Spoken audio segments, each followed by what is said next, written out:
बिस्मिल्लाहिर्रहमानिर्रहीम। अस्सलाम वालेकुम स्टूडेंट्स। स्टार्स एकेडमी के ऑनलाइन एमडीकेट सेशन में फिर से खुशामदीद। जैसा कि आप जानते हैं कि हम unit number 2 states of matter पर बात कर रहे थे। स्टेट्स ऑफ मैटर में कुछ हिस्सा गैसेस का, बल्कि गैसेस हमने टोटली कवर कर ली हैं, और कुछ बात लिक्विड्स की हम शुरू कर चुके थे। लिक्विड्स में जो आखिरी बात हमने देखी वो ये थी कि लिक्विड्स के अंदर कौन कौन सी टाइप्स ऑफ फोर्सेस एग्जिस्ट कर सकती हैं, like dipole dipole forces, dipole induced dipole forces, hydrogen bonding, London dispersion forces, और साथ हमने ये भी देखा कि ये intermolecular forces thermodynamic parameters like melting point और बॉइलिंग पॉइंट पर असर भी डाल सकती हैं। हमने ये भी कहा कि ये जो थर्मोडायनेमिक पैरामीटर्स पर असर है ये असल में तो केमिकल बॉन्डिंग में इन डिटेल डिस्कस होगा, लेकिन अगर ये ओवरव्यू हमारे पास आज नहीं हुआ तो फिर इस चैप्टर को भी आगे लेकर चलने में हमें मुश्किलात होंगी। तो इसलिए एक जनरल ओवरव्यू हमने लास्ट टाइम देखा। फिर हमने स्ट्रक्चर ऑफ आइस की बात की और उसमें हाइड्रोजन बॉन्डिंग की इम्पॉर्टेंस देखी। आज जो टॉपिक्स हमारे ज़ेरे बहस आएंगे उनकी एक डिटेल मैंने यहाँ पर लिख दी है। हम आज बात करेंगे कि मुख्तलिफ़ कंपाउंड्स में हाइड्रोजन बॉन्डिंग होती है, वो कौन कौन से हैं। एवेपोरेशन किसे कहते हैं, ये किन फैक्टर्स पर डिपेंड करती है। वेपर प्रेशर किसे कहते हैं, इसे नापा कैसे जाता है मैनोमीट्रिक मेथड से। बॉइलिंग पॉइंट क्या है, बॉइलिंग पॉइंट एक्सटर्नल प्रेशर पर डिपेंड कैसे करता है। तो ये सब हिस्सा जो है ना ये लिक्विड्स में आ रहा है। इसके बाद फिर सॉलिड्स है, और किताब में जो हेडिंग हमारे सिलेबस में लिखी हुई है वो lattice structure in a crystalline solid ऐसे लिखी हुई है। तो उसमें हम सब हेडिंग्स बनाएंगे। आयोनिक सॉलिड्स की बात करेंगे और NaCl का स्ट्रक्चर देखेंगे। कोवलेंट सॉलिड्स की बात करेंगे और डायमंड का स्ट्रक्चर देखेंगे। मॉलिक्यूलर सॉलिड्स की बात करेंगे और आयोडीन का स्ट्रक्चर देखेंगे। साथ साथ मेटालिक सॉलिड्स की बात करेंगे और देखेंगे कि मेटालिक सॉलिड्स में एटम्स किस तरह पैक होकर इन डिफरेंट लेयर्स बना सकते हैं क्यूबिक क्लोज पैकिंग और हेक्सागोनल क्लोज पैकिंग। दो तरह की पैकिंग है, जानते होंगे यकीनन आप। तो हम स्टार्ट कर रहे हैं हाइड्रोजन बॉन्डिंग इन कंपाउंड्स से। हाइड्रोजन बॉन्डिंग का जो मेन फ्रेमवर्क है ना वो हमारा क्लियर है। हमें पता है कि हाइड्रोजन बॉन्डिंग के लिए दो शराइत हैं। पहला तो hydrogen must be bonded to FON या फिर एटम ऑफ सिमिलर इलेक्ट्रोनेगेटिविटी, और दूसरा ये कि FON must be present in the second molecule. वो हिस्सा हमारा क्लियर है। हमने बस अब एक लिस्ट बनानी है ऐसे कंपाउंड्स की जो हमारी किताब में हाइड्रोजन बॉन्डिंग करते हुए दिखाए गए हैं। तो सबसे पहले मैं बता दूं DNA एक बड़ी फेमस एग्जाम्पल है। DNA के अंदर एडेनिन और थायामीन में 2 हाइड्रोजन बॉन्ड हैं, और गुआनिन और साइटोसिन के अंदर 3 हाइड्रोजन बॉन्ड हैं। इसी तरीके से प्रोटीन्स में भी हाइड्रोजन बॉन्डिंग होती है, और कहाँ पर होती है, बिटवीन NH एंड CO, यानी कि एक अमाइनो एसिड्स का जो NH ग्रुप है और दूसरे अमाइनो एसिड का जो CO ग्रुप है उसके दरमियान में हाइड्रोजन बॉन्डिंग होती है। इसके अलावा आपको मिसाल मिलेगी ग्लूकोज की, आपको मिसाल मिलेगी सुक्रोज की, जिन्हें मिलाकर आप कार्बोहाइड्रेट्स भी कह सकते हैं। इसके अलावा आपको हनी की मिसाल मिलेगी, सिल्क की मिसाल किताब में लिखी हुई है, पेंट्स की मिसाल किताब में लिखी हुई है, डाइज की मिसाल किताब में लिखी हुई है, और इसी तरीके से अल्कोहल्स की बात की गई है। तो ये जो ग्लूकोज, सुक्रोज और अल्कोहल्स हैं, इंक्लूडिंग अदर कार्बोहाइड्रेट्स, इनकी सॉल्युबिलिटी इन वाटर एक्सप्लेन होती है on the basis of hydrogen bonding. यानी कि glucose, sucrose, other carbohydrates, alcohols वगैरह, इवन कार्बोक्सिलिक एसिड्स, ये सब के सब पानी में डिसॉल्व क्यों हो रहे हैं, क्योंकि ये पानी के साथ हाइड्रोजन बॉन्डिंग कर सकते हैं। एक और बात यहाँ पर यह भी लिखी हुई है कि सोप का एक्शन, जो एक्शन ऑफ सोप है या डिटर्जेंट का एक्शन है, उसकी वजह भी हाइड्रोजन बॉन्डिंग ही है।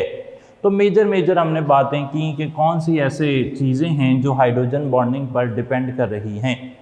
चलते हैं अपने बाकायदा टॉपिक पर, वो है एवेपोरेशन। एवेपोरेशन किसे कहते हैं जी?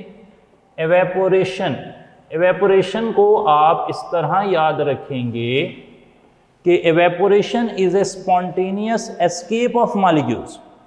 तो एवेपोरेशन क्या है? It is the spontaneous escape of molecules. यहां पर मॉलिक्यूल्स ना spontaneously from the surface of a liquid वो एवेपोरेट हो जाते हैं। यहां से ये भी पता लगा कि evaporation is a surface phenomenon. Evaporation ना जी सरफेस से होती है, बीच में लिक्विड के बर्तन के या कंटेनर के बॉटम से एवेपोरेशन नहीं होती। Evaporation is a surface phenomenon. Evaporation में कूलिंग होती है। यहां से ये भी पता लगा कि एवेपोरेशन जो है वो एंडोथर्मिक प्रोसेस है। Evaporation is an endothermic process. Important information है। एवेपोरेशन एक एंडोथर्मिक प्रोसेस है और इसमें high kinetic energy molecules leave, वो चले जाते हैं। और आपने सीखा हुआ है काइनेटिक मॉलिक्यूलर थ्योरी के मुताबिक भी ये बात हुई थी कि काइनेटिक एनर्जी जो है वो टेम्परेचर के डायरेक्टली प्रोपोर्शनल है। अगर high kinetic energy molecules leave कर जाएंगे तो पीछे लो काइनेटिक एनर्जी मॉलिक्यूल्स रह जाएंगे और उनका टेम्परेचर कम होगा, यानी कि यहाँ पर कूलिंग हो जाएगी। एवेपोरेशन डिपेंड करती है कुछ फैक्टर्स पर। एवेपोरेशन डिपेंड कर रही होती है इस बात पर कि टेम्परेचर कितना है। जितना टेम्परेचर ज़्यादा होगा उतनी एवेपोरेशन ज़्यादा होगी। और एवेपोरेशन इनवर्सली रिलेटेड होती है इंटर मॉलिक्यूलर फोर्सेस के। अगर इंटर मॉलिक्यूलर फोर्सेस ज़्यादा होंगी तो एवेपोरेशन कम हो जाएगी। मैं यहाँ पे रिपीट कर दूँ कि एवेपोरेशन स्पॉन्टेनियस एस्केप है, तो ये हर टेम्परेचर पे चलता रहेगा। ये नहीं है कि पानी में 0 डिग्री पर एवेपोरेशन नहीं होगी, तो हर टेम्परेचर पर एवेपोरेशन होती है। ये डायरेक्टली प्रोपोर्शनल होती है टेम्परेचर के और इन्वर्सली प्रोपोर्शनल होती है इंटर मॉलिक्यूलर फोर्सेस के। सही हो गई जी बात। एवेपोरेशन ज़्यादा होगी अगर सरफेस एरिया ज़्यादा होगा, तो सरफेस एरिया पर भी डिपेंड करती है। अगर आप कोई कपड़ा है जिससे एवेपोरेशन करवानी है उसे खुला कर देंगे, उसका सरफेस एरिया बढ़ा देंगे तो एवेपोरेशन ज़्यादा हो जाएगी। अगर आप उसका सरफेस एरिया कम कर देते हैं, उसे बांध कर रख देते हैं, तो फिर एवेपोरेशन कम हो जाएगी। एवेपोरेशन डिपेंड नहीं करती। क्रॉस का मतलब है कि डिपेंड नहीं करती। एवेपोरेशन डिपेंड नहीं करती कि आपके पास अमाउंट ऑफ लिक्विड क्या है या फिर उसका वॉल्यूम कितना है। अमाउंट ऑफ लिक्विड पर नहीं डिपेंड करना है एवेपोरेशन ने। अगर लिक्विड की अमाउंट ज़्यादा है तो वो ज़्यादा एवेपोरेट करेगा, ऐसी कोई शर्त नहीं है। असल में शर्त है सरफेस एरिया। आप मिसाल के तौर पे एक टैंकी लें पानी की, और टैंकी जो पानी की है उसको आप बंद कर दें ऊपर से। उसमें अमाउंट ऑफ लिक्विड तो बहुत ज़्यादा है, वॉल्यूम ऑफ लिक्विड तो बहुत ज़्यादा है, लेकिन सरफेस एरिया आपने दिया ही नहीं। तो सरफेस एरिया नहीं होगा, कोई जगह नहीं होगी एवेपोरेशन की, तो फिर एवेपोरेशन नहीं होगी। सही हो गया जी मामला। एवेपोरेशन इन चीज़ों पर डिपेंड करती है। एवेपोरेशन से रिलेटेड एक और फिनोमेनन है, और फिनोमेनन का नाम हमने रख दिया जी वेपर प्रेशर। वेपर प्रेशर क्या होता है? वेपर प्रेशर को आप इस तरह डिफाइन कर सकते हैं कि अगर एक लिक्विड और उसके वेपर्स आपस में डायनेमिक इक्विलिब्रियम में आ जाएं। सही है जनाब। शर्त क्या है? Dynamic equilibrium. ये बात याद रहे कि डायनेमिक इक्विलिब्रियम अगर एस्टेब्लिश नहीं होगा तो फिर वेपर प्रेशर नापा नहीं जा सकता।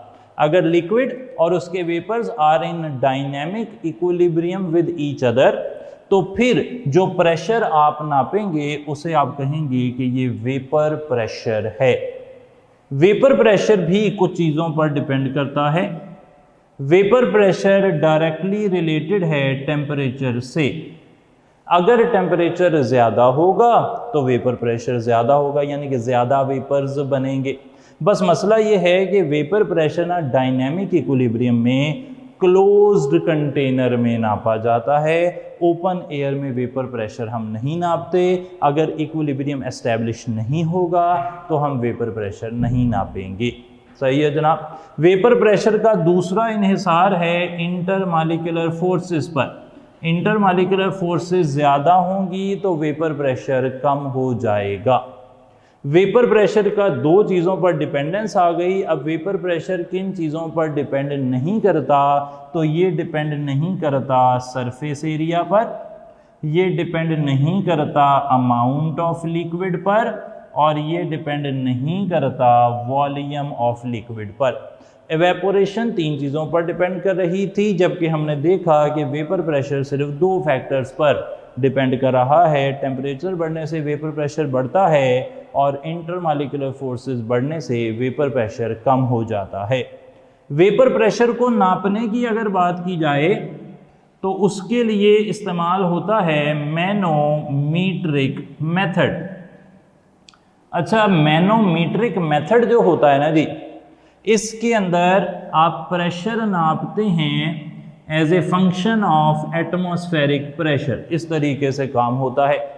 मैनोमीट्रिक मेथड में आप करते ये हैं कि आप जिस लिक्विड का वेपर प्रेशर नापना है उसे रखते हैं थर्मोस्टेट के अंदर, और उसके वेपर्स को आप कंबाइन करवा लेते हैं एटमॉस्फेयर के साथ। इस तरीके से एक डायग्राम बना लेते हैं ताकि क्लियर हो जाए।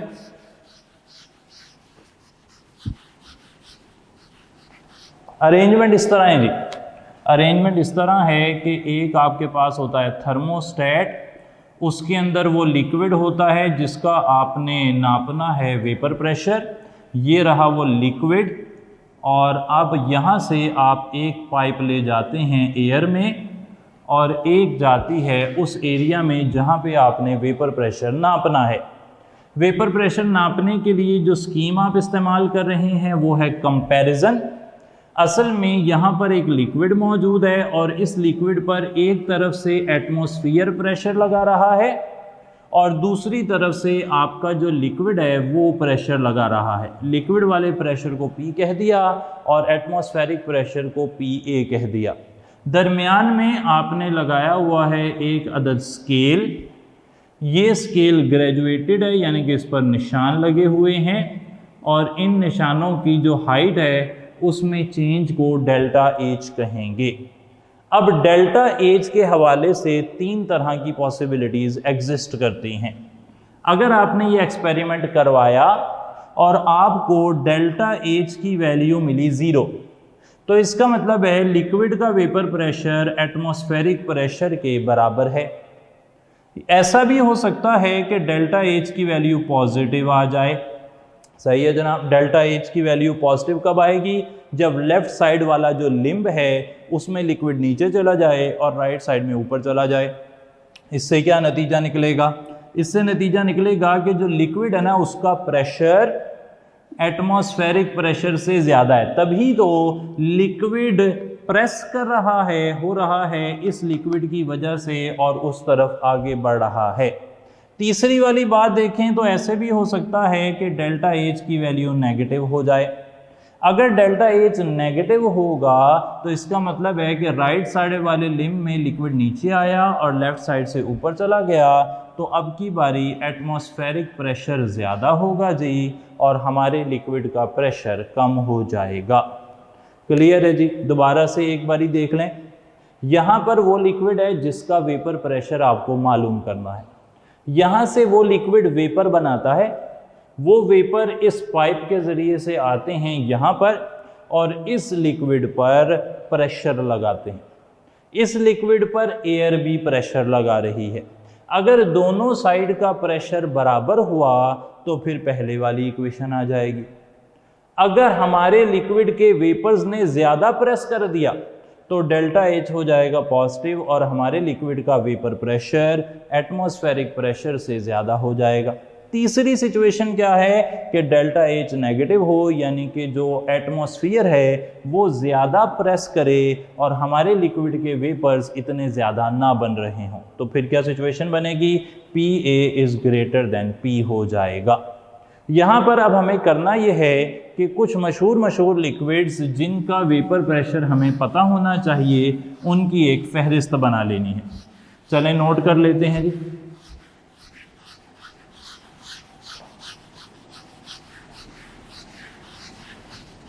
तो हम जो चीज़ें नोट कर रहे हैं उनमें पहला लिक्विड आ रहा है ग्लिसरॉल, फिर आ रहा है मरकरी, फिर आ रहा है एथानॉल, फिर है CCl4, फिर आ रहा है क्लोरोफॉर्म, फिर आ रहा है डाई इथाइल ईथर और एंड पर आ रहा है आइसोपेंटेन। सही है जनाब। तो ये एक सीक्वेंस है, याद रख लें कि ग्लिसरॉल का वेपर प्रेशर, यहाँ पे इस तरह लाइन लगा लेते हैं, वेपर प्रेशर इंक्रीज कर रहा है, वेपर प्रेशर इंक्रीज कर रहा है। और जब वेपर प्रेशर इंक्रीज कर रहा होगा तो फिर बॉइलिंग पॉइंट को क्या होगा जी, बॉइलिंग पॉइंट डिक्रीज हो रहा होगा। अगर वेपर प्रेशर इंक्रीज हो रहा हो ना तो बॉइलिंग पॉइंट डिक्रीज होता है, क्योंकि वेपर प्रेशर और बॉइलिंग पॉइंट एक दूसरे से इन्वर्सली प्रोपोर्शनल होते हैं। एक बात और मैं यहाँ पे क्लियर करता चलूँ वेपर प्रेशर के हवाले से। वेपर प्रेशर ना एक पर्टिकुलर लिक्विड के लिए टेम्परेचर बढ़ाने से बढ़ता है। चलें क्वेश्चन देख लेते हैं, फिर बात हो जाएगी इस पर। सवाल यह है कि vapour pressure of a sample of water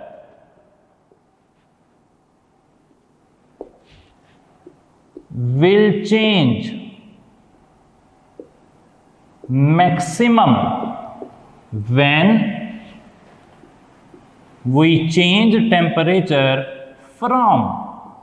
सवाल यह है कि आपके पास एक सैंपल ऑफ वाटर है और आप उसका टेम्परेचर चेंज कर रहे हैं, तो कौन से टेम्परेचर चेंज के लिए वेपर प्रेशर में तब्दीली ज़्यादा से ज़्यादा होगी।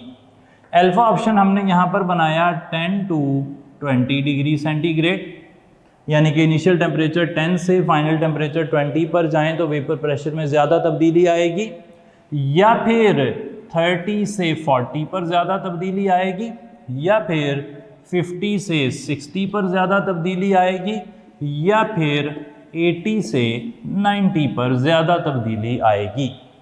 आप गौर करें तो हर बारी मैं टेम्परेचर में 10 डिग्री सेंटीग्रेड का इजाफा कर रहा हूं। अब सवाल यह है कि कब वेपर प्रेशर में ज़्यादा चेंज आएगा। इस सवाल को पूछने का मकसद क्लियर हो गया होगा आपको। मैंने अभी थोड़ी देर पहले ये बात कही कि वेपर प्रेशर टेम्परेचर बढ़ाने से बढ़ता है, लेकिन साथ साथ जैसे जैसे टेम्परेचर में इंक्रीज होता है ना, वेपर प्रेशर में होने वाला चेंज ज़्यादा होता जाता है। किताब में आपको वेपर प्रेशर की variation with respect to temperature इस तरीके से एक टॉपिक मिल जाएगा, और उस टॉपिक में हमें ये बताया गया है कि अगर आप वाटर का टेम्परेचर 0 से 10 डिग्री सेंटीग्रेड लेकर जाते हैं ना, तो पानी का वेपर प्रेशर सिर्फ 4.5 टॉर बढ़ता है। लेकिन अगर आप पानी को 90 डिग्री से 100 डिग्री सेंटीग्रेड पर लेकर जाते हैं तो वेपर प्रेशर में तब्दीली मोर देन 100 टॉर आती है। यानी कि वेपर प्रेशर की टेम्परेचर के हिसाब से चेंजिंग यूनिफॉर्म नहीं है। जब टेम्परेचर कम होता है तो फिर वेपर प्रेशर थोड़ा सा बढ़ता है, जब टेम्परेचर ज़्यादा होना शुरू होता है तो वेपर प्रेशर में होने वाला चेंज मैक्सिमम होता जाता है। ये बात इंफॉर्मेशन के तौर पर याद रख लें जी। फिलहाल मैंने यहाँ पर सही जवाब डेल्टा ऑप्शन टिक कर लिया कि अगर आप पानी के सैंपल को 80 से 90 तक हीट करेंगे तो फिर बड़ा ज़बरदस्त किस्म का वेपर प्रेशर का चेंज आएगा। क्लियर हो गया जी मामला। एक और सवाल भी देख लेते हैं यहाँ पर, विच of these is an exothermic process. अब हमें कुछ प्रोसेस दिए जा रहे हैं, हमने ये अंदाज़ा लगाना है कि इनमें से कौन सा एक्सोथर्मिक है। फॉर एग्ज़ाम्पल हम बात कर रहे हैं कि बॉइलिंग की बात कर लेते हैं, हम बात कर लेते हैं फ्यूजन। फ्यूजन ना मेल्टिंग को कहते हैं जी, मेल्टिंग को फ्यूजन कहते हैं। या फिर एवेपोरेशन की बात कर लेते हैं, या फिर कंडेंसेशन की बात कर लेते हैं। तो 4 प्रोसेसेस हैं और हमें सवाल ये पूछा गया है कि इनमें से कौन सा एक्सोथर्मिक है। एक्सोथर्मिक का क्या मतलब कि उसमें से हीट इवॉल्व हो रही है। सवाल ये पैदा होता है कि हमें अगर मुख्तलिफ प्रोसेसेस दिए गए हों और ये पूछा जाए कि इनमें से कौन सा एक्सोथर्मिक है, तो हमने अपने माइंड में क्या चीज़ लेकर आनी है। वो चीज़ है स्टेट्स ऑफ मैटर की जो बेसिस है ना जी, उन्हें माइंड में लेकर आए। स्टेट्स ऑफ मैटर की बेसिस क्या हैं? सॉलिड एक स्टेट है, एक और स्टेट है लिक्विड, और एक और स्टेट है गैस। सॉलिड में जो काइनेटिक एनर्जी है ना वो सबसे कम होती है जी, लिक्विड्स में थोड़ी ज़्यादा होती है और गैसेस में सबसे ज़्यादा होती है। क्लियर है जी मामला? सॉलिड्स में काइनेटिक एनर्जी कम, लिक्विड्स में ज़्यादा, गैसेस में सबसे ज़्यादा। अब अगर कोई ऐसा प्रोसेस हो रहा है, अगर कोई ऐसा प्रोसेस हो रहा है जिसमें सॉलिड से लिक्विड या लिक्विड से गैस बन रहा है, तो इसका मतलब है कि उसमें काइनेटिक एनर्जी ज़्यादा हो रही है। काइनेटिक एनर्जी बढ़ाने के लिए एनर्जी एब्जॉर्ब करनी पड़ेगी। एनर्जी एब्जॉर्ब करेंगे तो ज़्यादा होगी ना एनर्जी। तो जब भी कभी सॉलिड से लिक्विड बनेगा या लिक्विड से गैस बनेगा तो वो एंडोथर्मिक प्रोसेस होगा। क्लियर है जी? कोई और चांस नहीं है। कोई भी फिजिकल प्रोसेस जिसमें सॉलिड से लिक्विड या लिक्विड से गैस बने वो एंडोथर्मिक होगा। चलें देखते हैं ऑप्शन। फ्यूजन किसे कहते हैं जी? मेल्टिंग को। मेल्टिंग में सॉलिड किस में जाता है? लिक्विड में जाता है। तो हमने अभी क्या कहा? ये एंडोथर्मिक प्रोसेस है, तो ये तो सही जवाब नहीं है। बॉइलिंग, लिक्विड किस में जा रही है? गैस में जा रही है, तो ये भी एंडोथर्मिक हो जाएगा। एवेपोरेशन, लिक्विड गैस में जा रहा है स्पॉन्टेनियसली, तो ये भी एंडोथर्मिक हो जाएगा।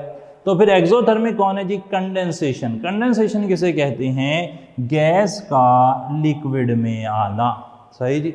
गैस के मॉलिक्यूल्स की काइनेटिक एनर्जी ज़्यादा है, अब वो किस तरफ जा रहे हैं? कम काइनेटिक एनर्जी की तरफ। जब गैस लिक्विड में जाएगा तो फिर उसकी काइनेटिक एनर्जी कम हो जाएगी। बाकी काइनेटिक एनर्जी कहाँ गई? वो एक्सोथर्मिक प्रोसेस की शक्ल में इवॉल्व हो गई। ये भी बात क्लियर हो गई। चलें फिर आगे चलते हैं, एक और सवाल भी देख लेते हैं।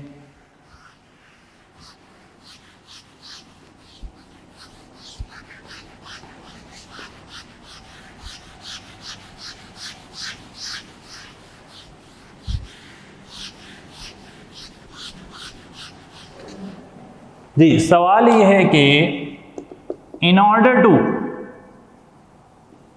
Find out vapor pressure of a liquid, alpha option boiling point must be known, rate of evaporation must be greater than rate of condensation, 1 mole of liquid must be there, या फिर dynamic equilibrium must be established। जी, तो vapour pressure अगर आपने किसी liquid का find करना है तो उसके लिए क्या शर्त लाजमी है? कौन सी बात ज़रूरी है? क्या उसका बॉइलिंग पॉइंट पता हो तभी आप वेपर प्रेशर निकाल सकते हैं? नहीं जी, ऐसा तो कुछ नहीं है। हमने तो वेपर प्रेशर को निकालने के लिए बॉइलिंग पॉइंट का कोई भी किरदार नहीं सुना। इसके अलावा रेट ऑफ एवेपोरेशन अगर रेट ऑफ कंडेंसेशन से ज़्यादा हो जाए, नहीं जनाब, डायनेमिक इक्विलिब्रियम एस्टेब्लिश होना चाहिए। अगर डायनेमिक इक्विलिब्रियम एस्टेब्लिश होगा तभी आप वेपर प्रेशर जो है वो मालूम कर सकते हैं। तो ऐसा ऑप्शन बन रहा है डेल्टा। तो डेल्टा ऑप्शन आपने टिक कर लेना है। ये वाली बात क्लियर करके हम चलते हैं जी आगे की तरफ। और अब हमारी नेक्स्ट हेडिंग आ गई बॉइलिंग पॉइंट। बॉइलिंग पॉइंट क्या होता है? Boiling point is the temperature at which vapour pressure of a liquid becomes equal to external pressure. अगर किसी टेम्परेचर पर लिक्विड का वेपर प्रेशर एक्सटर्नल प्रेशर के बराबर हो गया, आपने कहना है कि ये बॉइलिंग पॉइंट है। तो बॉइलिंग पॉइंट फिर चीज़ों पर डिपेंड कर रहा है। कौन कौन सी चीज़ों पर डिपेंड कर रहा है? दो हेडिंग बना रहा हूं जी, फॉर डिफरेंट लिक्विड्स, यानी कि अगर आप कोई 4 लिक्विड ले लेते हैं, फॉर एग्जांपल आप कहते हैं पानी और एथेनॉल के बॉइलिंग पॉइंट को कंपेयर कर रहे हैं, तो फिर किन चीज़ों पर डिपेंड करता है? और फॉर सेम लिक्विड, एक ही लिक्विड आप कहते हैं पानी का वेपर प्रेशर पानी का बॉइलिंग पॉइंट किन चीज़ों पर डिपेंड कर रहा है? तो फॉर डिफरेंट लिक्विड अगर आप कंपेयर कर रहे हो ना बॉइलिंग पॉइंट को, तो फिर हालात ऐसे हैं कि बॉइलिंग पॉइंट डायरेक्टली प्रोपोर्शनल है एक्सटर्नल प्रेशर के। अगर एक्सटर्नल प्रेशर ज़्यादा होगा, बॉइलिंग पॉइंट ने ज़्यादा हो जाना है। इसके बाद बॉइलिंग पॉइंट डिपेंड कर रहा होता है वेपर प्रेशर पर। अगर किसी लिक्विड का वेपर प्रेशर कम है तो उसका बॉइलिंग पॉइंट ज़्यादा होगा। इसको भी अब एक सवाल की शक्ल में भी देखेंगे जी। बॉइलिंग पॉइंट और वेपर प्रेशर इनवर्सली प्रोपोर्शनल होते हैं for different liquids. Boiling point depend करता है इंटरमॉलिक्यूलर फोर्सेस पर भी जी। अगर बॉइलिंग पॉइंट ज़्यादा करना है तो इंटरमॉलिक्यूलर फोर्सेस, 4 लिक्विड्स अगर आपके पास हों, 4 ऑप्शन आपके पास हों, तो जिसमें इंटरमॉलिक्यूलर फोर्सेस ज़्यादा होंगी उसका बॉइलिंग पॉइंट भी ज़्यादा हो जाएगा। अभी थोड़ी देर पहले मैंने आपसे पूछा था, एक ऑप्शन मैं बना रहा हूँ ग्लिसरॉल, एक ऑप्शन मैं बना रहा हूँ एथेनॉल, एक ऑप्शन चले मैं बना लेता हूँ CCl4 और एक बना लेता हूँ आइसोपेंटेन। आपने अभी थोड़ी देर पहले इनके वेपर प्रेशर देखे थे और याद भी किए होंगे, उम्मीद है जी। तो अब आपसे अगर मैं सवाल पूछता हूँ कि which of these has the highest boiling point, तो क्या करेंगे आप फौरन से वीडियो को पॉज करेंगे, पीछे जाएंगे, या फिर अगर आपने कॉपी में लिखा हुआ है तो उस डेटा को कंपेयर करेंगे जिसमें मैंने बताया था कि इन चारों में से सबसे कम वेपर प्रेशर जो है वो ग्लिसरॉल का है। तो अगर ग्लिसरॉल का वेपर प्रेशर सबसे कम है तो फिर उसका बॉइलिंग पॉइंट सबसे ज़्यादा होगा। इस सवाल को वो इस तरह भी पूछ सकता है कि which of these has the lowest boiling point, फिर कौन सा टिक करेंगे? आइसोपेंटेन। एक और तरह भी पूछ सकता है, वो कहता है arrange the following on the basis of boiling point, तो जिसका कम है उसे पहले रखेंगे और बाद में दूसरे वाले आगे रखते जाएंगे। सही है जनाब। एक और इस तरह भी वो पूछ सकता है कि जनाब ये ग्राफ है, इस ग्राफ के अंदर मैं यहाँ पर जो है वो नोट कर रहा हूँ टेम्परेचर, और यहाँ पर मैं नोट कर लेता हूँ टेम्परेचर कर लेते हैं, इधर वेपर प्रेशर कर लेते हैं जी। इधर टेम्परेचर एक्स एक्सिस पर और वाई एक्सिस पर वेपर प्रेशर। वो कहता है कि जनाब 1 2 3 4 4 लाइनें हैं। अब इन 4 लाइनों में से आपको बताना है कि ये वाली लाइन जो है वो किसकी है। सही जनाब। अब आप क्या करेंगे? आप देखेंगे कि जनाब सबसे ज़्यादा वेपर प्रेशर वाली लाइन पूछी गई है आपको। देखें जनाब, इसका वेपर प्रेशर सबसे ज़्यादा है। सही है जनाब। तो आप कहेंगे कि सबसे ज़्यादा वेपर प्रेशर किसका था यहाँ पर, तो वो तो आइसोपेंटेन था। आप कहेंगे कि ये आइसोपेंटेन की लाइन है। अच्छा, वो कहता है कि बताएं ये वाली लाइन किसकी है। फिर आप क्या करेंगे? आप कहेंगे कि इसका वेपर प्रेशर सबसे कम, और मेरे पास डाटा में इसका वेपर प्रेशर ग्लिसरॉल का सबसे कम था। सही जनाब। अब वो कहता है कि बताएं ये वाली लाइन किसकी है। अब आप परेशान हो जाएंगे, आप कहेंगे कि जनाब सबसे ज़्यादा तो ग्लिसरॉल का होता है बॉइलिंग पॉइंट और सबसे कम होता है आइसोपेंटेन का। अब ये लाइन किसकी है? तो आपके पास 2 ऑप्शन बचे। आपने फिर से वेपर प्रेशर वाला टेबल जो मैंने लिखवाया उसे देखना है, तो आपको क्लियर हो जाएगा कि ग्लिसरॉल के बाद दूसरे नंबर पर जो वेपर प्रेशर है ना जी, वो एथेनॉल का है। सही जी। और फिर उसके बाद कौन आता है? जाहिर बात है CCl4 आता है। तो आपने देखा कि एक ही सवाल है, उसको कितने ज़्यादा अलग अलग तरीक़ों से एग्जामिनर पूछ सकता है। वो ग्राफ बना सकता है, वो ऑप्शंस दे सकता है। वो कहता है इंक्रीजिंग ऑर्डर में लिखें, वो कहता है डिक्रीजिंग ऑर्डर में लिखें। तो plenty of questions are there जिनको पूछा जा सकता है। फिलहाल हमने 3 4 5 सवाल यहाँ पर देखे, इकट्ठे एक ही तर्ज के सवाल थे। हम वापस आते हैं कि for different liquids boiling point किन चीज़ों पर डिपेंड करता है। मैंने बताया जी बॉइलिंग पॉइंट एक्सटर्नल प्रेशर पर डिपेंड करता है।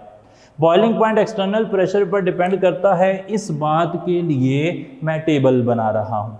हम जानते हैं कि अगर हम बॉइलिंग पॉइंट और एक्सटर्नल प्रेशर देखें पानी का, तो हमें क्या पता लगता है, पानी का बॉइलिंग पॉइंट 100 डिग्री सेंटीग्रेड होता है अगर पानी का एक्सटर्नल प्रेशर हो 760 टॉर। अगर एक्सटर्नल प्रेशर 1489 टॉर हो जाए तो पानी का बॉइलिंग पॉइंट 120 डिग्री सेंटीग्रेड हो जाता है।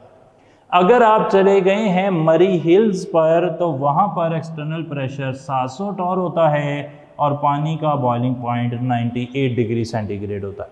अगर आप चले जाएंगे माउंट एवरेस्ट पर तो 323 टॉर होगा और पानी का बॉइलिंग पॉइंट 69 डिग्री सेंटीग्रेड रह जाएगा।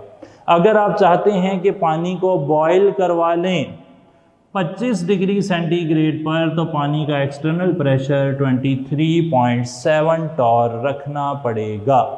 और अगर आप पानी को 0 डिग्री पे बॉयल करवाना चाहते हैं ना, तो पानी का एक्सटर्नल प्रेशर 0.01 टॉर के करीब अगर रखेंगे तो पानी वो बॉयल हो जाएगा काफ़ी, इससे भी कम टेम्परेचर पे, 0 पे भी हो जाएगा। तो इसलिए ना बहुत ज़्यादा ये वाली वैल्यूज़ देख लें। हमने क्या देखा कि बॉइलिंग पॉइंट एक्सटर्नल प्रेशर पर डिपेंड कर रहा है। तो ये तो वो फैक्टर्स हो गए जी जिन पे बॉइलिंग पॉइंट डिपेंड कर रहा है। अब बॉइलिंग पॉइंट किन फैक्टर्स पे डिपेंड नहीं करता, ताकि हमें अगर 4 ऑप्शंस आए तो हमें पता हो कि हाँ भाई ये चीज़ जो है ना ये तो बॉइलिंग पॉइंट पर असर नहीं डालती। चलें वो फिगर बना लेते हैं। बॉइलिंग पॉइंट डिपेंड नहीं करता सरफेस एरिया पर, बॉइलिंग पॉइंट डिपेंड नहीं करता टेम्परेचर पर, यानी कि अगर आप लिक्विड का टेम्परेचर बढ़ाएंगे तो उसका बॉइलिंग पॉइंट नहीं चेंज होगा, बॉइलिंग पॉइंट सेम ही रहता है जी। पानी का 100 है तो पानी को बर्फ़ में रख दें, अंटार्कटिका में रख दें, अमेरिका में रखें, चोलिस्तान में रखें, पानी का बॉइलिंग पॉइंट 100 ही है जब तक पानी का एक्सटर्नल प्रेशर आप चेंज नहीं करते, बॉइलिंग पॉइंट ने चेंज नहीं होना। जो बॉइलिंग पॉइंट है वो रेट ऑफ एवेपोरेशन पर भी डिपेंड नहीं करता, बॉइलिंग पॉइंट वॉल्यूम पर भी डिपेंड नहीं करता, boiling point amount of liquid पर भी डिपेंड नहीं करता, बॉइलिंग पॉइंट इंटरनल एनर्जी पर भी डिपेंड नहीं करता। बहुत सारे फैक्टर मैंने लिख दिए ताकि कोई भी चीज़ ढकी छुपी ना रह जाए।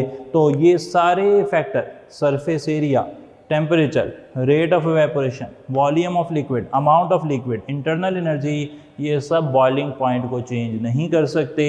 For different liquid boiling point ने एक्सटर्नल प्रेशर, वेपर प्रेशर और इंटरमॉलिक्यूलर फोर्सेस पर डिपेंड करना है। लेकिन अगर एक ही लिक्विड की बात हो रही है, यहाँ पर हमने क्या कहा कि भाई अगर आप डिफरेंट लिक्विड्स को कंपेयर करेंगे तो उनका बॉइलिंग पॉइंट कंपेयर करने के लिए आपको 3 चीज़ें ध्यान में रखनी पड़ेंगी।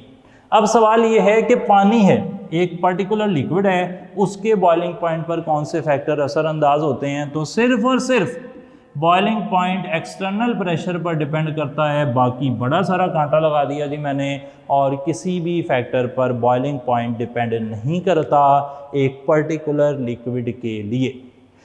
यानी कि पानी का बॉइलिंग पॉइंट अगर आपने 100 से 120 करना है ना, तो सिर्फ एक ही रास्ता है कि आप एक्सटर्नल प्रेशर चेंज कर दें, उसका वेपर प्रेशर चेंज करके कोई फ़ायदा नहीं होगा, उसकी फोर्सेस तोड़ के कोई फ़ायदा नहीं होगा।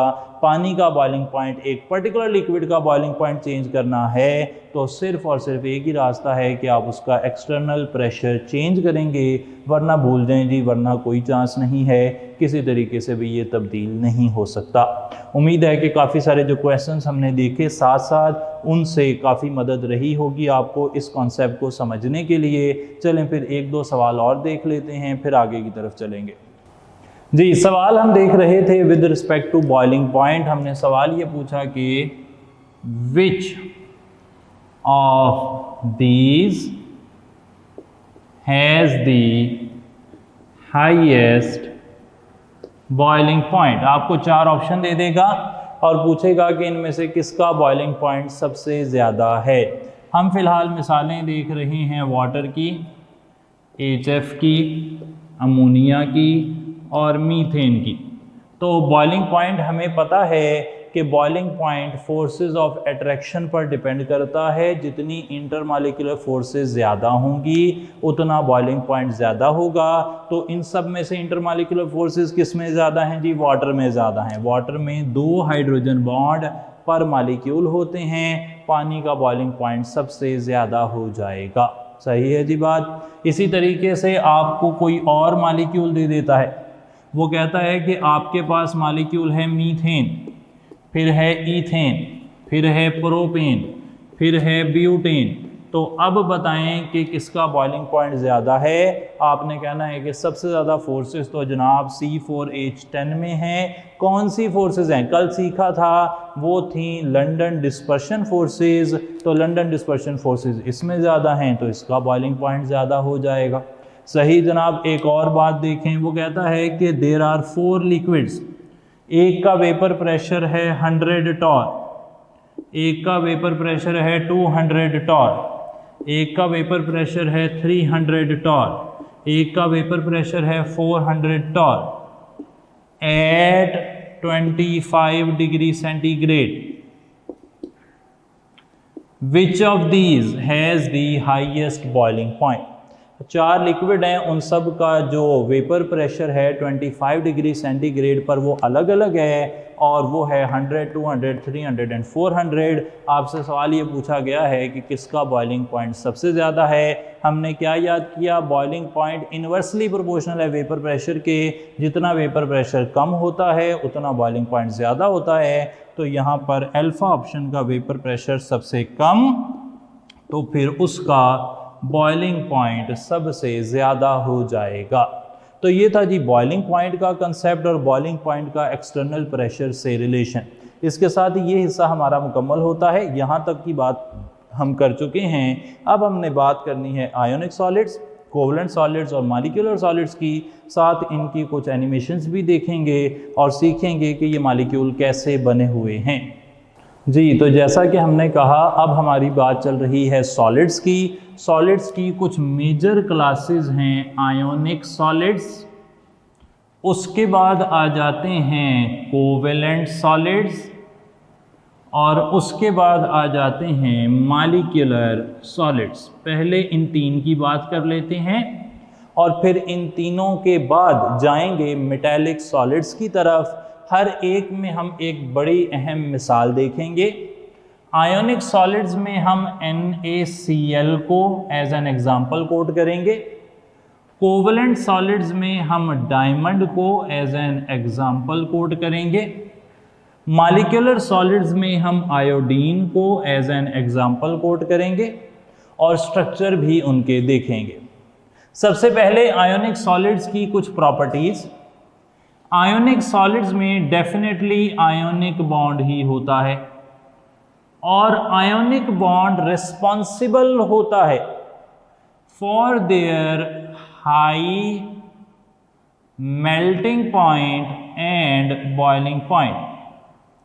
आयोनिक बॉन्ड ही रिस्पॉन्सिबल है फॉर देयर हार्डनेस।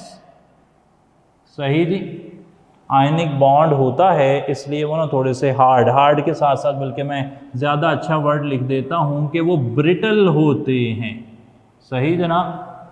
ब्रिटल का मतलब है कि आप उनसे शीट्स और वायर्स बनाने के लिए अगर आप उन्हें हैमर से मारेंगे या प्रेस करेंगे तो उनकी लेयर्स एक दूसरे के ऊपर स्लिप करके शैटर कर जाती हैं। वो मेटल्स के तरीके से मैलिएबल और डक्टाइल नहीं होते। आयोनिक सॉलिड्स के अंदर पाया जाने वाला आयोनिक बॉन्ड ही रिस्पॉन्सिबल है for their non conductance in solid state. Ionic bonds आमतौर पर सॉल्यूबल होते हैं ionic compounds in polar solvent like water की बात कर लें। आयोनिक कंपाउंड्स की एक और प्रॉपर्टी ये भी है कि if there radius ratio is same, अगर उनकी रेडियस रेशो एक जैसी हो जाए तो उनकी जो जियोमेट्री है वो भी सेम हो जाती है। अगर दो आयनिक कंपाउंड हैं, उनकी रेडियस रेशो सेम है, फॉर एग्जांपल हम सोडियम फ्लोराइड की बात कर लें और मैग्नीशियम ऑक्साइड की बात कर लें, तो फिर उनकी जो ज्योमेट्री है ना, जो शक्ल बनेगी वो भी एक जैसी ही बनेगी। तो एक और बात आयोनिक कंपाउंड्स के बारे में ये भी याद रखनी है कि ionic compounds in solution form and molten form, solution form में और मोल्टन फॉर्म में वो होते हैं कंडक्टर, वो कंडक्टर होते हैं। आयनिक कंपाउंड सॉल्यूशन फॉर्म में और मोल्टन फॉर्म में कंडक्टर होते हैं। ये कुछ प्रॉपर्टीज आ गई जी आयोनिक कंपाउंड्स की। अब आयोनिक कंपाउंड्स के अंदर हमारी कैरेक्टरिस्टिक एग्जांपल चल रही है NaCl की। NaCl की अगर बात करें ना जी हम, तो NaCl का जो स्ट्रक्चर है ना वो होता है FCC। यहां पर ये बात मैं एक ही बारी क्लियर कर दूं कि NaCl, डायमंड और आयोडीन सबका स्ट्रक्चर जो है ना वो FCC यानी कि फेस सेंटर्ड क्यूबिक होता है। अब यहाँ पर आप देखें ज़रा, आपको मेरे लेफ्ट साइड पर नज़र आ रहा है NaCl का एक मॉलिक्यूल, एक क्रिस्टल है। एक क्रिस्टल के अंदर जी दो तरह के आपको आयंस नज़र आ रहे हैं। एक आयन स्मॉल साइज के हैं, रेड कलर में शो किए गए हैं, वो हैं सोडियम आयंस, और दूसरे लार्ज साइज के बॉल्स हैं, वो हमें क्लोराइड नज़र आ रहे हैं। अच्छा, अब ये बड़ा क्रिस्टल 3 डायमेंशनल क्रिस्टल स्ट्रक्चर आपको दिखाया गया है। उस क्रिस्टल स्ट्रक्चर के अंदर आपको हर रेड बॉल के साथ बहुत सारी येलो बॉल्स नज़र आ रही हैं। तो रेड और येलो बॉल्स की रेशो अगर आप कैलकुलेट करेंगे ना, तो वो आपको पता लगता है कि एक रेड बॉल के साथ आप जब काउंट करते हैं तो एक रेड बॉल के साथ 1 2 3 4 4 तो इन प्लेन लगे हुए नजर आ रहे हैं आपको क्लोराइड। साथ दो जो है ना वो आउट ऑफ प्लेन नजर आ रहे हैं, यानी कि एक आगे की तरफ आ रहा है और एक पीछे की तरफ जा रहा है। तो एक सोडियम आयन के गिर्द कितने क्लोराइड नजर आ रहे हैं जी? 6 क्लोराइड नजर आ रहे हैं। इसके साथ ही ये वाली इमेज को हम साइड पर रख देते हैं। एक दूसरी इमेज अब आपको नजर आएगी, वो इमेज जो है ना जी वो है face centred cubic. Face centred cubic, इस क्यूब को अगर आप देखें तो इस क्यूब में आपको नजर ये आ रहा है कि एक क्यूब ब्लू कलर से दिखाया गया है, और उस ब्लू कलर से दिखाए गए क्यूब के अंदर आपको दो जगह पर येलो कलर के एटम्स नजर आ रहे हैं। कौन कौन सी जगह हैं जी वो? एक तो आपको नजर आ रहे हैं कॉर्नर पर, एक तो आपको सारे कॉर्नर्स पर नजर आ रहे हैं वो, और दूसरे नजर आ रहे हैं फेसेस पर। कॉन्सेप्ट क्लियर कर लें जी। एक होता है कॉर्नर, जिस तरह आप इस शक्ल में देख सकते हैं। इसे समझने के लिए कमरे में आप देखें, कमरे का एक कोना होता है वो कॉर्नर कहलाता है, और दूसरे क्या हैं वो फेसेस हैं। दीवारें जो होती हैं ना कमरे की, दीवारें, छत और ज़मीन, ये सब फेसेस हैं। एक कमरे में 8 कोने होते हैं, एक क्यूब में भी 8 कोने होते हैं। एक कमरे में 6 दीवारें होती हैं, यानी कि छत और ज़मीन को मिलाकर तो 6 फेसेस होती हैं। यहाँ पर भी आपको 6 फेसेस नज़र आ रही हैं। आपको क्या नज़र आया कि हर कॉर्नर पर एक एटम लगा हुआ है और हर फेस पर भी एक एटम लगा हुआ है। इस स्ट्रक्चर को कहते हैं face centred cubic. Face centred cubic में क्या होता है जी? हर कॉर्नर पर एक एटम और हर फेस पर एक एटम। ये इंफॉर्मेशन क्लियर हो गई होगी आपको इंशाल्लाह दोनों शक्लें देखकर। चलें फिर अब हम कैलकुलेशन कर लेते हैं कि एक सोडियम क्लोराइड के अंदर क्या क्या चीज़ें हैं। तो एक sodium chloride face centred cubic है जी। इस फेस सेंटर्ड क्यूबिक के अंदर सोडियम क्लोराइड और सोडियम दो लाइक एटम्स के दरमियान में जो गैप है वो 2.815 एंगस्ट्रॉम का है। टू अनलाइक एटम्स के दरमियान, और टू लाइक एटम्स के दरमियान में जो गैप है जी वो 5.63 एंगस्ट्रॉम का है। यानी कि लाइक एटम्स सोडियम सोडियम उनमें 5.63 और अनलाइक एटम्स यानी कि सोडियम और क्लोराइड उनमें 2.815 एंगस्ट्रॉम का डिस्टेंस है। एक सोडियम के साथ 6 क्लोराइड लगे हुए हैं, एक क्लोराइड के साथ 6 सोडियम लगे हुए हैं, और इसे कहते क्या हैं? इसे कहते हैं कोऑर्डिनेशन नंबर। तो अगर कोई पूछे फेस सेंटर्ड क्यूबिक स्ट्रक्चर का कोऑर्डिनेशन नंबर क्या है, तो टेक्स्ट बुक के मुताबिक वो 6 है। हो सकता है आप में से किसी ने कहीं और से तैयारी की हो या कोई फॉरेन बुक पढ़ी हो और वहाँ पर वो कहे कि फेस सेंटर्ड क्यूबिक का कोऑर्डिनेशन नंबर तो 6 नहीं होता। जो भी है, हमारी किताब ने उसे 6 कह दिया है तो बात ख़त्म हो गई है जी। अब वो 6 ही रहेगा जब तक कि हम FSC करके MD-CAT ना कर लें, तब तक वो 6 है। अगर आप केमिस्ट्री में आला तालीम हासिल करेंगे तो चेंज हो सकता है, लेकिन FSC में उसने चेंज नहीं होना। सही है जी बात। तो 6 आ गया कोऑर्डिनेशन नंबर। कोऑर्डिनेशन नंबर के बाद आप देखें 8 कॉर्नर हैं, हर कॉर्नर पर एक एटम। तो टोटल कंट्रीब्यूशन जो आ रही है ना सोडियम आयंस की फ्रॉम कॉर्नर, वो याद रख लें कि 1 सोडियम आयन कंट्रीब्यूट होता है कॉर्नर से, और 6 फेसेस हैं, हर एक से कंट्रीब्यूशन आती है हाफ, तो 3 सोडियम आयंस की कंट्रीब्यूशन आती है फेसेस से। टोटल याद रख लें कि एक यूनिट सेल में 4 सोडियम आयंस होते हैं, 4 क्लोराइड आयंस होते हैं पर यूनिट सेल। तो ये कैलकुलेशन आप कर लें तो भी अच्छा है, वैसे इंफॉर्मेशन के तौर पर याद रख लें तो भी कोई मसला नहीं है कि आपको कॉर्नर्स से एक सोडियम आयन मिलता है, और इसी तरह एक क्लोराइड के लिए भी यही कैलकुलेशन है, और फेसेस से 3 सोडियम आयन मिलते हैं, और क्लोराइड होते तो वो भी 3 ही मिलते, और एक यूनिट सेल में 4 सोडियम और 4 क्लोराइड आपको मिलेंगे। ये था सोडियम क्लोराइड जी। सोडियम क्लोराइड के जैसा ही स्ट्रक्चर आपको मिलता है डायमंड का भी, लेकिन डायमंड के स्ट्रक्चर से पहले हमने बात करनी है, डायमंड के स्ट्रक्चर से पहले कि कोवलेंट कंपाउंड्स की क्या प्रॉपर्टीज है। कोवलेंट कंपाउंड्स की क्या प्रॉपर्टीज है? कोवलेंट कंपाउंड्स ना जी, जाहिरी बात है कि आयोनिक कंपाउंड्स में आयोनिक बॉन्ड था, कोवलेंट कंपाउंड्स में कोवेलेंट बॉन्ड होगा। अच्छा, कोवेलेंट बॉन्ड जो है ना ये 2 तरह से हो सकता है। कोवेलेंट बॉन्ड के जरिए या तो कोवेलेंट कंपाउंड जॉइंट मॉलिक्यूल बन सकते हैं, या फिर कोवेलेंट कंपाउंड लेयर्ड स्ट्रक्चर बन सकते हैं। जॉइंट के अंदर हम मिसाल दे रहे हैं डायमंड की, और लेयर्ड स्ट्रक्चर में हम मिसाल दे रहे हैं ग्रेफाइट की। बाकी मिसालें जो लिखी हुई हैं aluminium nitride, boron nitride, silicon carbide, लाजमी याद रखनी है, छोड़नी बिल्कुल नहीं है, एक भी नहीं छोड़नी। हर तरह से क्लियर हो कि कौन जॉइंट है कौन लेयर्ड है। मैंने सिर्फ फिलहाल यहाँ पर जॉइंट में डायमंड की मिसाल दे दी और लेयर्ड में ग्रेफाइट की मिसाल दे दी है। अच्छा, अब ज़रा बात करते हैं कि जॉइंट मॉलिक्यूल्स की प्रॉपर्टीज़ क्या क्या होती हैं। Due to the excessive covalent bonding, पहली बात तो ये कि जॉइंट मॉलिक्यूल्स में सिर्फ कोवलेंट बॉन्ड ही होते हैं और कोई बॉन्ड नहीं पाया जाता। लेकिन जो लेयर्ड स्ट्रक्चर है ना जी, उनमें कोवलेंट बॉन्ड भी होता है प्लस लंडन डिस्पर्शन फोर्सेस भी होती हैं।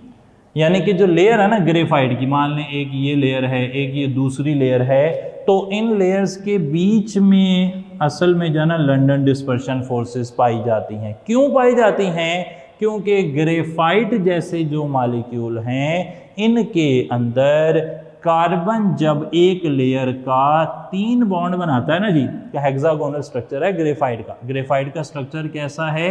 हेक्सागोनल। तो उसमें एक कार्बन एटम 3 कार्बन एटम से कोवलेंट बॉन्ड बनाता है, जबकि चौथे वाले से इस तरीके से वो बना लेता है लंडन डिस्पर्शन फोर्स। और इसी वजह से यहाँ पर इलेक्ट्रॉन जो होते हैं ना वो रिलेटिवली फ्री होते हैं, और ये इलेक्ट्रॉन काम करते हैं कंडक्शन का। सीखा होगा आपने कि लेयर्ड स्ट्रक्चर में जो मिसाल मैंने दी है ग्रेफाइट की, ग्रेफाइट इज ए कंडक्टर।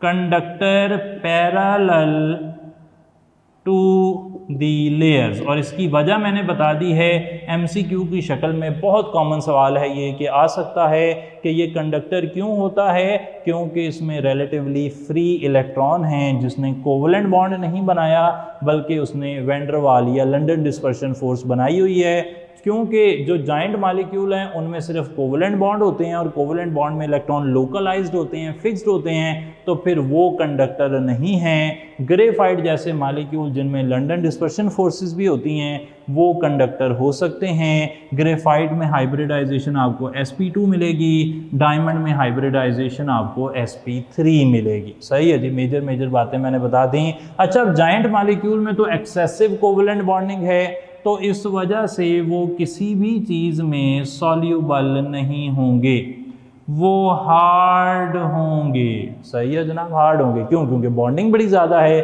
तो फिर वो हार्ड होंगे, सख्त होंगे और इनसॉल्युबल होंगे। वो कंडक्टर नहीं है, नॉन कंडक्टर। ना वो बिजली कंडक्ट करते हैं और हीट भी कंडक्ट करने की कोई वजह नहीं है वैसे उनके पास। इसके मुकाबले में लेयर्ड स्ट्रक्चर में बता दिया कि वो कंडक्टर हैं। लेयर्ड स्ट्रक्चर के अंदर बाकी वो मैलिएबल भी हो सकते हैं। सही है, मैलिएबल क्यों हो सकते हैं? क्योंकि लेयर्स हैं और लेयर्स एक दूसरे पर स्लिप हो सकती हैं। ग्रेफाइट से ना शीट्स बनाई जा सकती हैं, ग्रेफीन कहते हैं उन्हें, तो इससे शीट्स बन सकती हैं। तो ये आ गया प्रॉपर्टीज़ का कंपैरिजन। सोचना क्या है, सवाल कैसे आना है यहाँ पर सवाल आना है कि भाई कौन सा मॉलिक्यूल इनमें से कंडक्टर है, कौन सा नहीं है, किस में एक तरह की फोर्सेस हैं, किस में दो तरह की फोर्सेस हैं। इस तरह की बातें यहाँ पर आपको देखने को मिलेंगी। चलें फिर से एक बारी चलते हैं यहाँ पर, और अब आपको जो स्क्रीन पर नज़र आ रहा है वो है डायमंड का स्ट्रक्चर। डायमंड के स्ट्रक्चर को अगर आप देखते हैं तो डायमंड का स्ट्रक्चर कैसा है? फेस सेंटर्ड क्यूबिक ही है। अब ये जो फेस सेंटर्ड क्यूबिक आपको नज़र आ रहा है ना, ये थोड़ा सा डिफरेंट है। पिछले वाला जो था वो तो बड़ा आसान था, उसमें क्या था कि आपको हर कोने पर एक एटम नज़र आ रहा था, कॉर्नर पर, और हर एक फेस पर भी नज़र आ रहा था। यहाँ पर भी अगर आप ध्यान से देखेंगे तो वैसे ही मामला है, लेकिन यहाँ पर कुछ एटम एक्स्ट्रा भी नज़र आ रहे हैं। वो जो एक्स्ट्रा नज़र आ रहे हैं ना, उन्हें छोड़ दें। क्रिस्टलोग्राफी के अंदर जब एटम का वो जो ज्योमेट्री बताई जाती है किसी क्रिस्टल की, तो फिर फेसेस वाले एटम काउंट होते हैं और कॉर्नर वाले काउंट होते हैं और बात बन जाती है। तो ये भी फेस सेंटर्ड क्यूबिक स्ट्रक्चर है जी। तो ये है डायमंड का फेस सेंटर्ड क्यूबिक स्ट्रक्चर। और इस फेस सेंटर्ड क्यूबिक स्ट्रक्चर को बना कौन रहा है? वो बना रहे हैं कार्बन।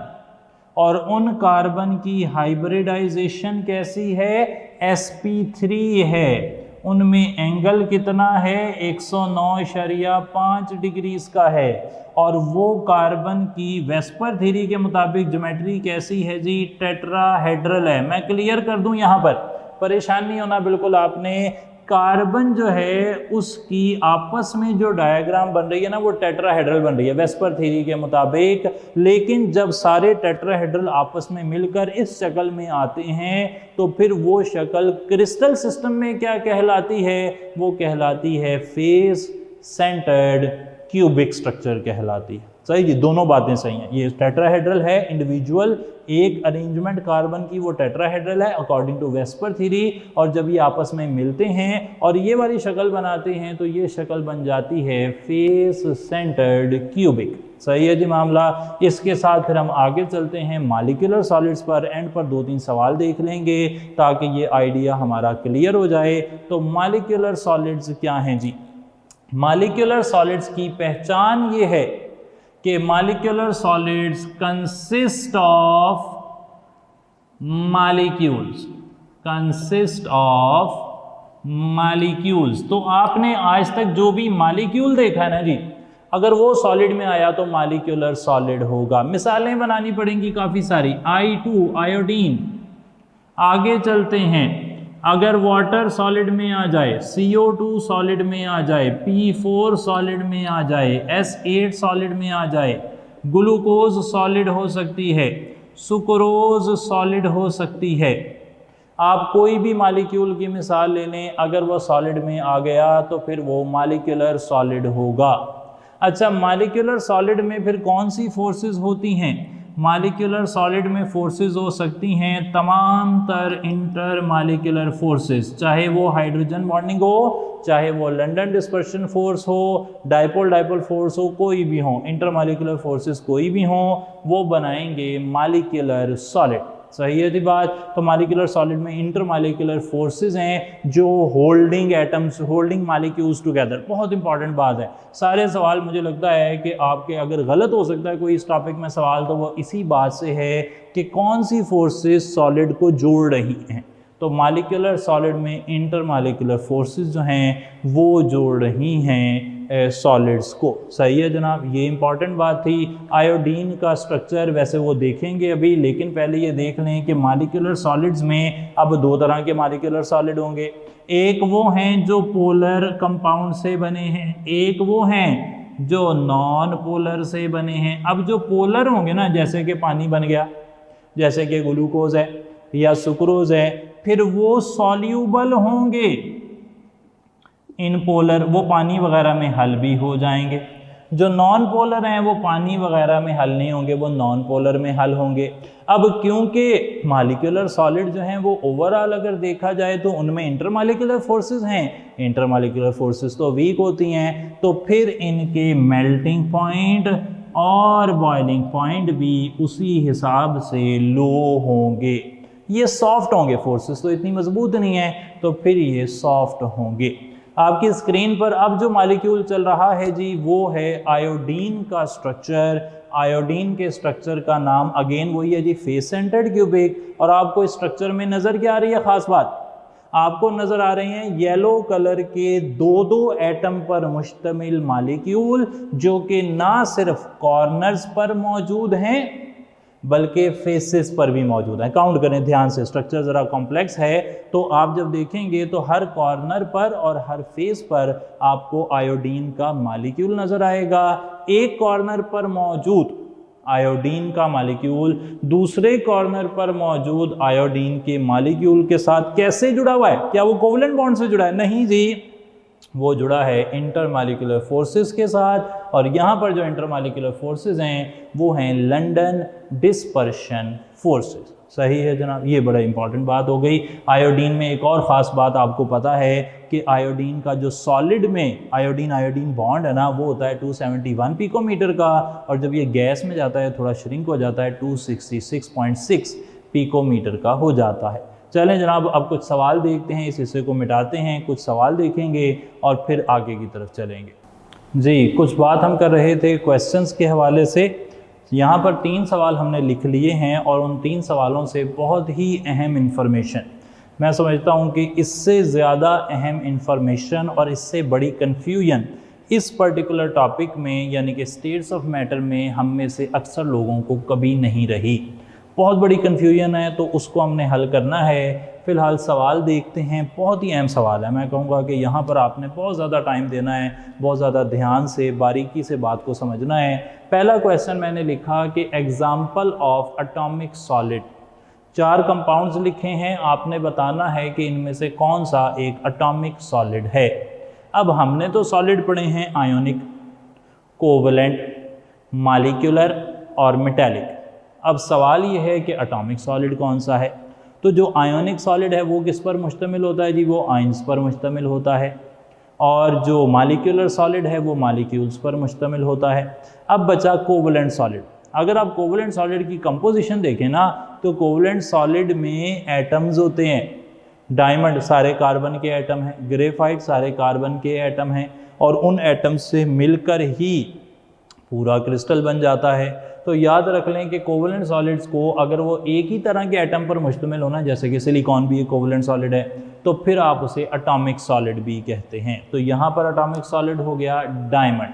सही है जी, अच्छा सवाल था। लेकिन अब जो सवाल आ रहा है उसके तो क्या कहने हैं जी, बहुत ही ज़बरदस्त सवाल। सवाल ये है कि इन विच ऑफ दीज, यानी कि 4 कंपाउंड दिए हुए हैं, उनमें से किसके अंदर chemical bonding is not responsible for melting point. Chemical bonding melting point पर असर नहीं डाल रही। हमने अभी तक जो पढ़ा है ना, उसको समराइज़ करूं तो हमें ये बताया जाता है कि थर्मोडायनेमिक पैरामीटर्स, मेल्टिंग पॉइंट हो गया, बॉइलिंग पॉइंट हो गया, हीट ऑफ फ्यूजन हो गई, हीट ऑफ वेपोराइजेशन हो गई, हीट ऑफ सब्लिमेशन हो गई, ये सब के सब इंटरमॉलिक्यूलर फोर्सेस पर डिपेंड करते हैं। लेकिन जब आपको सवाल आ जाए कि किसका मेल्टिंग पॉइंट ज़्यादा है, बॉइलिंग पॉइंट ज़्यादा है, तो आपने जो फार्मूला इस्तेमाल करना है ना जी, वो देखें मैंने यहाँ पे लिख दिया है, बहुत इंपॉर्टेंट। थर्मोडायनेमिक पैरामीटर्स होते क्या हैं जी? Melting point, boiling point, heat of vaporisation, heat of sublimation, heat of fusion. 5 कर लेते हैं, और भी होंगे, फिलहाल 5 काफ़ी हैं। थर्मोडायनेमिक पैरामीटर्स अगर आयोनिक कंपाउंड के आप नोट कर रहे हो ना, मतलब सोडियम क्लोराइड और सोडियम फ्लोराइड में से किसका ज़्यादा होगा मेल्टिंग बॉइलिंग पॉइंट, तो आपने आयोनिक बॉन्ड की स्ट्रेंथ देखनी है। जिसमें आयोनिक बॉन्ड मजबूत होगा उसका मेल्टिंग बॉइलिंग पॉइंट ज़्यादा होगा। अगर आप कोवलेंट कंपाउंड के मेल्टिंग बॉइलिंग पॉइंट की बात कर रहे हैं तो देखना पड़ेगा कि किसमें कोवलेंट बॉन्ड मजबूत है, उसके मेल्टिंग बॉइलिंग पॉइंट ज़्यादा होंगे। अगर आप मेटल्स की बात कर रहे हैं तो जिसमें मेटेलिक बॉन्ड स्ट्रॉन्ग होगा उसके मेल्टिंग बॉइलिंग पॉइंट ज़्यादा होंगे। अब आ जाते हैं मॉलिक्यूलर सॉलिड्स। मॉलिक्यूलर सॉलिड्स में आपको इंटरमॉलिक्यूलर फोर्सेस देखनी पड़ेंगी। मॉलिक्यूलर सॉलिड में कौन सी मिसाल मैंने दी थी पीछे थोड़ी देर पहले? आयोडीन की। यानी कि अगर आप आयोडीन I2 के मेल्टिंग पॉइंट की बात कर रहे हैं तो आपने ये नहीं देखना कि आयोडीन में जो केमिकल बॉन्ड है, कोवलेंट बॉन्ड, वो कितना मजबूत है, उसकी कोई बात नहीं होगी। बात किसकी होगी? इंटरमॉलिक्यूलर फोर्स की। आयोडीन में इंटरमॉलिक्यूलर फोर्सेस जितनी ज़्यादा हैं उतना उसका मेल्टिंग बॉइलिंग पॉइंट ज़्यादा होगा। तो जहन नशीन कर लें कि मॉलिक्यूलर सॉलिड्स में जो मेल्टिंग बॉइलिंग पॉइंट डिपेंड करते हैं वो किसी बॉन्डिंग पर डिपेंड नहीं करते, बल्कि वो इंटरमॉलिक्यूलर फोर्सेस पर डिपेंड करते हैं। तो यहाँ से हमारा जवाब फिर क्या बन गया जी? मॉलिक्यूलर सॉलिड्स बन गया। क्यों? क्योंकि केमिकल बॉन्डिंग होती है ionic bonding, covalent bonding, metallic bonding, जबकि मॉलिक्यूलर सॉलिड में होती हैं इंटरमॉलिक्यूलर फोर्सेस जो ये बताती हैं कि उनके मेल्टिंग बॉइलिंग पॉइंट ज़्यादा होंगे या कम होंगे। एक और सवाल देख लें। Ionic solids conduct electricity. Ionic solids electricity कब कंडक्ट करते हैं? ठंडा करने पर, गर्म करने पर, वेपोराइज करने पर या पानी में डालने पर। साफ जाहिर है कि जब आयोनिक सॉलिड्स को पानी में हल किया जाता है तो फिर वो कंडक्टर का काम करते हैं। तो चार्ली ऑप्शन हमने यहाँ पे टिक कर लिया। इस सवाल को अच्छे तरीके से देख लें जनाब, ये आपके बहुत सारे अहम मसले हल करने में मदद देगा। एंड पर बात करते हैं जी मेटेलिक सॉलिड्स की। मेटेलिक सॉलिड्स क्या होते हैं? मेटेलिक सॉलिड्स होते हैं मेटल्स जिनके अंदर पॉजिटिव आयंस और मोबाइल इलेक्ट्रॉन्स जो इलेक्ट्रॉन पूल बनाकर बैठे होते हैं। इलेक्ट्रॉन पूल थ्योरी याद आ रही होगी आपको, तो ये होते हैं मेटेलिक सॉलिड्स। मेटेलिक सॉलिड्स में जो मेटल कैटाइन है वो अपने स्फीयर ऑफ इन्फ्लुएंस में मौजूद मोबाइल इलेक्ट्रॉन्स को अट्रैक्ट करता है और इस तरीके से वो दूसरे मेटल कैटाइन के साथ जुड़ जाता है। इस बॉन्डिंग को कहते हैं मेटेलिक बॉन्डिंग।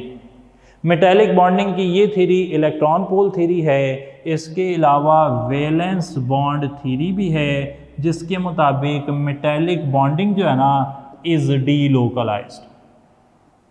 सही जी, डीलोकलाइज्ड कोवलेंट बॉन्डिंग। तो वैलेंस बॉन्ड थ्योरी कहती है कि मेटेलिक बॉन्डिंग जो है ना वो भी कोवलेंट बॉन्डिंग ही है, लेकिन वो डीलोकलाइज्ड है। डीलोकलाइज्ड का मतलब होता है कि वो ओवर दी क्रिस्टल फैली हुई है। एक जगह बॉन्ड, कोवलेंट बॉन्ड तो एक जगह ठहरा होता है ना, देखें कार्बन कार्बन बॉन्ड, ये बॉन्ड यहीं पर है, ये कहीं नहीं जा रहा, ये लोकलाइज्ड है। लेकिन अगर बॉन्ड एक से दूसरे से तीसरे से चौथे एटम पर शिफ्ट होना शुरू हो जाए तो उसे डीलोकलाइज्ड बॉन्डिंग कहेंगी। वैलेंस बॉन्ड थ्योरी के अलावा एक और बॉन्डिंग है molecular orbital theory. Molecular orbital theory के मुताबिक जो मेटेलिक बॉन्डिंग है वो बन जाती है बैंड की शक्ल में एग्जिस्ट करती है। बैंड थ्योरी भी कहते हैं इसे, यानी कि मेटेलिक ऑर्बिटल्स जो हैं वो आपस में मिलकर एक बैंड बना लेते हैं। फिजिक्स में भी आपने पढ़ा है। और वो बैंड में जो एनर्जी गैप है वो बड़ा कम होता है। एक कंडक्शन बैंड होता है, एक वैलेंस बैंड होता है। उतनी डिटेल तो नहीं है जितनी फिजिक्स में, यहाँ पर सिर्फ नाम ही लिखा गया है। तो मेटेलिक सॉलिड्स की कुछ प्रॉपर्टीज़ बता दें। मेटेलिक सॉलिड्स कंडक्टर हैं हीट के। मेटालिक सॉलिड्स कंडक्टर हैं इलेक्ट्रिसिटी के, और मेटालिक सॉलिड्स की जो इलेक्ट्रिसिटी की कंडक्शन है वो इन्वर्सली प्रोपोर्शनल है टेम्परेचर के। अगर टेम्परेचर बढ़ेगा तो इलेक्ट्रिसिटी की कंडक्शन कम हो जाएगी। क्यों कम हो जाएगी? Due to positive ion vibration. जो पॉजिटिव आयन्स है ना वो तेजी से वाइब्रेट करना शुरू कर देंगे, वो मोबाइल इलेक्ट्रॉन्स के साथ टकराना शुरू कर देंगे और इस वजह से इलेक्ट्रिसिटी की कंडक्शन कम हो जाएगी। मेटल्स आर मैलिएबल यानी कि इनकी वायर बनाई जा सकती हैं, एंड डक्टाइल यानी कि इनकी शीट्स बनाई जा सकती हैं। सही है जी मामला। तो ये मेटल्स के बारे में कुछ प्रॉपर्टीज़ हैं। आखिरी बात कर रहे हैं, मेटालिक सॉलिड्स जो है ना वो दो तरह की पैकिंग में एग्जिस्ट कर सकते हैं। एक को कहते हैं क्यूबिक क्लोज पैकिंग, एक को कहते हैं hexagonal close packing. Cubic close packing को ABC यानी कि 3 लेयर्स वाला स्ट्रक्चर कहते हैं। इसे 1 2 3 1 2 3 भी कहते हैं। इसका मतलब यह है कि क्यूबिक क्लोज पैकिंग के अंदर जो पहली लेयर के एटम हैं उनकी अरेंजमेंट दूसरी लेयर से डिफरेंट होती है और दूसरी लेयर की अरेंजमेंट थर्ड लेयर से डिफरेंट होती है। जबकि हेक्सागोनल क्लोज पैकिंग को AB कहते हैं। इसे 1 2 1 2 भी कहते हैं, यानी कि फर्स्ट लेयर सेकंड से डिफरेंट है लेकिन थर्ड लेयर ना फिर फर्स्ट जैसी ही है। सही हो गया जी मामला। तो ये है क्यूबिक क्लोज पैकिंग और हेक्सागोनल क्लोज पैकिंग। कोई भी पैकिंग हो यहाँ पे 74% जो है वो ऑक्यूपाइड स्पेस होती है। इस बात का मतलब ये है कि जब मेटल के एटम्स लगते हैं ना, पैक होते हैं, तो 74% स्पेस पे मेटल के एटम होते हैं, जबकि 26% फ्री स्पेस होती है जी। 26% फ्री स्पेस होती है। सारे ऑब्जेक्टिव वैल्यूज़ हैं जो कि आपको पेपर में पूछी जा सकती हैं। तो उस हिसाब से मैंने ना ज़्यादा से ज़्यादा इन्फॉर्मेशन आप तक पहुंचा दी है। इसके साथ ही हमारा यूनिट नंबर 2 कंप्लीट होता है। यूनिट नंबर 1 का टेस्ट उम्मीद है आपका अच्छा हुआ होगा। यूनिट 2 में अगर अभी भी कोई डाउट आपको रह गया है तो आपने लाजमी तौर पर मुझसे कंसल्ट कर लेना है। एक बात और, एक स्टूडेंट ने ना मुझे कहीं पूछा कि जनाब डाल्टन लॉ और ग्राहम लॉ की हमने बात नहीं की, तो इसकी क्या वजह है। तो आप जो ना ये बात जहन नशीन कर लें कि बहुत ज़्यादा प्रिसीजन के साथ, एक्यूरेसी के साथ, समझदारी, एक्सपीरियंस सारा कुछ डालकर हम ये फाइनल करते हैं कि कौन से टॉपिक को कितनी इम्पोर्टेंस देनी है। तो हमारी जो सिलेबस आउटलाइन है ना उसमें किसी तरह भी ग्राहम्स लॉ और डाल्टन्स लॉ अवेलेबल नहीं थे, वरना हम उन्हें लाजमी डिस्कस कर लेते। इसी तरीके से यहाँ पर भी जो टॉपिक लिखे गए हैं मैं आपको यकीन दहानी दे रहा हूँ, गारंटी दे रहा हूँ कि जो सिलेबस में लिखा है हम उससे ज़्यादा, अगर कोई रेलेवेंट बात हुई ना तो ज़्यादा पढ़ेंगे, वरना जो सिलेबस है उसके अकॉर्डिंग ही चलेंगे। और कोई चीज़ मिस हो जाए, इंशाल्लाह अल्लाह के फजल से कोई ऐसा मौका नहीं होगा कि कोई चीज़ मिस हो जाए, मतलब कि टॉपिक था सिलेबस में और हमने नहीं कराया, ऐसे नहीं होगा। आपने बिल्कुल टेंशन नहीं लेनी, ये आप हम पर छोड़ दें। आपके ज़िम्मे जो हमने काम लगाया है वो ये है कि जो बात कही गई है उसे समझें, उसे डिस्कस करें और उसके हवाले से पेपर में जो भी सवाल आ रहे हैं उन्हें अटैम्प्ट करें। चलें जी, इंशाल्लाह फिर मुलाकात होगी। अस्सलाम वालेकुम।